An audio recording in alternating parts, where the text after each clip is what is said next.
first impressions matter. That much we know. And for an anime character to have a legacy in a show, their introduction is probably one of the most important things. A good debut can help a character hit the road running, while a flat one can doom a character to mediocrity unless something magical happens in the long run. Today, we'll be having a deep dive and looking at the top 10 most badass character introductions in anime. We could say that these characters have had some of the best debuts, and I think that the way they debuted did wonders for their popularity moving forward. But before we get going, I'd like to encourage you to like and subscribe to the channel. It helps my channel grow, and it will only take you less than a second. Let's try to hit that 1 million subs milestone together.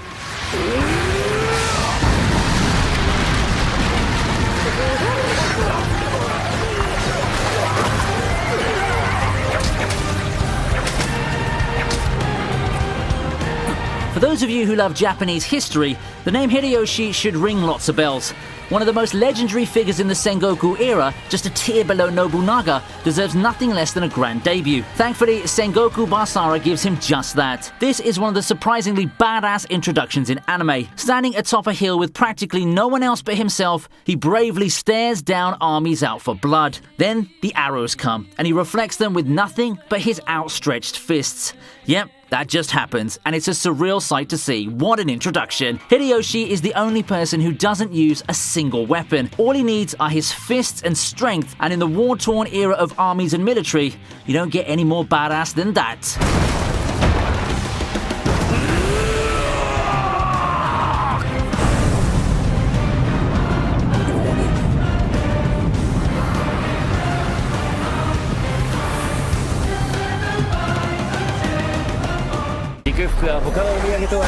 We've known Gojo for a lot of badass things. Come on, just look at the top Jujutsu Kaisen moments video I posted, and you can immediately see how many of those involve this badass mentor being awesome and filling us with awe. However, while it was his fight with Jogo that made the internet explode, he didn't have the shabbiest of introductions either. Right off the bat, we see him being his whimsical self. You'd expect anyone to go all out in that fight against an aggressively attacking Yuji, but Gojo just toys with him throughout. You know a character is badass when he can just playfully toy with an opponent out to kill him. Surely a preview of things to come when he finally decides to be serious against the other curses. Future Trunks takes the next slot on the list.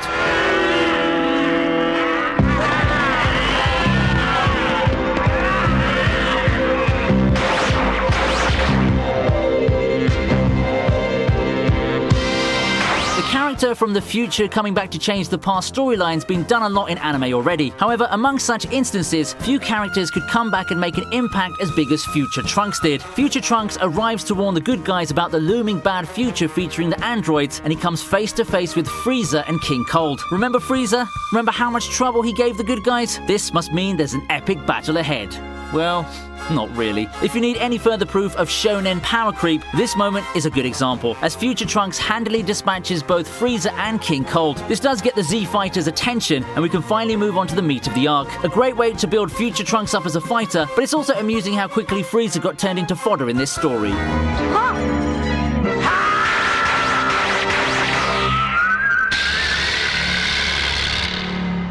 Next up, we have Levi's introduction in the first season of Attack on Titan.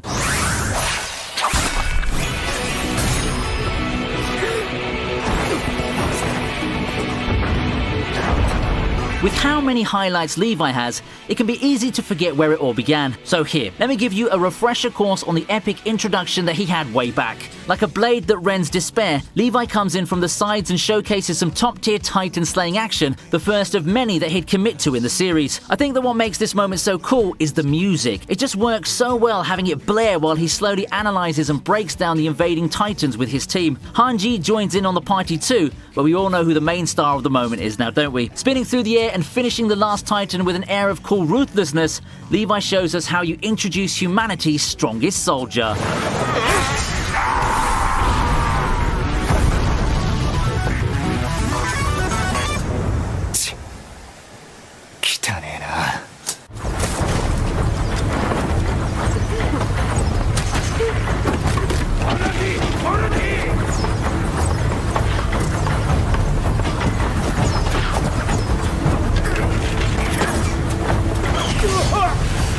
Lord of the Stranger wastes little time in introducing its primary antagonist, the invincible wall, and the all-powerful storm that our protagonist must overcome. In the movie's early moments, we see Luong take on an entire squad of bandits in one of the best character-establishing moments in action movies. It's not a battle, but a slaughter, as Luong, the Ming's master swordsman, makes easy work of the bandits. The numbers game never really mattered, and it's all quality over quantity in this massacre. Just seeing this moment live made me curious in anticipation of what's to come with this master swordsman. How would our heroes overcome him? Or would they even be able to? Those are some questions that a badass character introduction makes you ask, and I'd say that Luong's introduction in the movie did an awesome job at building hype for the character.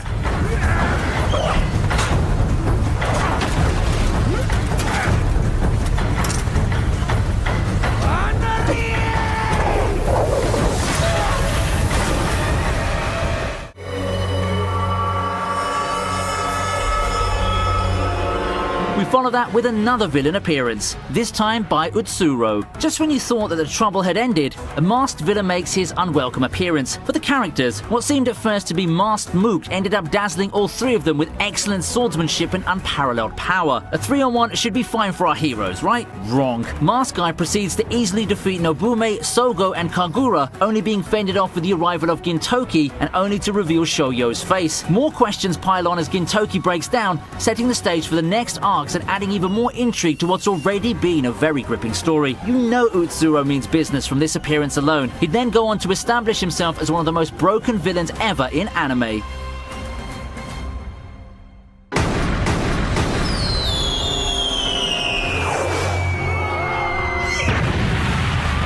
Fourth place is Kizaru from One Piece. こちらキザル。到着しましたんで。Talk about a grand entrance. It's not just anyone who can come in and drive somebody crazy with one impactful entry. Coming from the sky, the Admiral makes his presence felt almost immediately. With a visual like that of him standing triumphantly in front of the smoke and flames, you know this guy means business. It's just something to see him look so unfazed and no-sell all the feeble attempts at his life. The way he so nonchalantly acts towards the destruction that he's capable of sort of reminds me of Gojo too. And like Gojo, he's a lot more relaxed than his outlook seems to imply. Some people argue that Kizaru is one of the most important and noteworthy admirals, and while most of it came from his role in the story, I do think that without his impactful and badass debut, he wouldn't have hit the ground running as fast as he did in terms of popularity and buzz. Eskanor, one of the greatest and most powerful members of the Seven Deadly Sins, certainly owes his reputation to his impactful first appearance.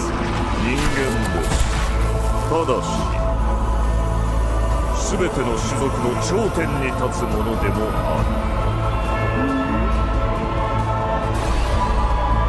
If I were to show a non-fan a picture of the Seven Deadly Sins and make them guess the most overpowered one among the bunch, I think that not a lot would pick the big, goofy-looking guy with a mustache. However, Eskanor proves that appearance isn't everything, and that far more important than appearance is a strong first impression. Even the initial impression for Eskanor seemed like a flop at first, with him being knocked out quite easily at the hands of Galland. However, morning comes, and Eskanor shows off his true form in one of the most badass turnarounds you'll see in anime. He then proceeds to do Eskanor things and straight up destroy Galland in one hit. Talk about a strong first impression that quite literally came out of nowhere, right? Sunshine! 偉大なる我が魔力。やられたな。だがエルという私は実在する。さあ、私を殺してみろ。こいつ。For me, how bad a character's introduction is shouldn't just be determined based on the physical destruction or the special effects that come along with it. It should be memorable, and it should be impactful. So despite not having him flex superpowers or come heralded by lightning and earthquakes or anything of the like, Elle's introduction makes such a large impact due to his showcase of deduction skills. He first appeared in the series after baiting Light to kill a wanted criminal in live television. His daring and quick resolve showed that he'd indeed pinpointed Light's location and had an idea of how the murders were being carried out. He quickly proves that he's highly intelligent and that he'd catch up to Light Yagami. To face off against a genius like Light Yagami, someone truly remarkable had to enter the stage. And what better hope to face off the inscrutable intellectual power and morals of Light than the nondescript self-absorbed Elle. キラ必ずお前を探し出して始末する。僕が私が正義だ。